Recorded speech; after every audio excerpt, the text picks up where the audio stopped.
नमस्कार, आप देख रहे हैं चाणक्य न्यूज और मैं हूं आपके साथ मानवी ठाकुर। आज की कुछ खास खबरें। गडचिरोली जिल्ह्यातील अहेरी तालुक्यात माजी जिल्हा परिषद अध्यक्ष कगडलवारच्या बेकायदेशीर इमारतीवर बुलडोझर चढला।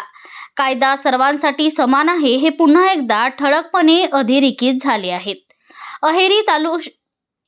अहेरी शहरातील राज्य महामार्गालगत उभारण्यात आलेली माजी जिल्हा अध्यक्ष अजय कगडलवार यांची बहुचर्चित बेकायदेशीर 4 मजली इमारत अखेर नगरपंचायत प्रशासनाने बुलडोझर चालवत जमीनदोस्त करण्यास सुरुवात केली आहे।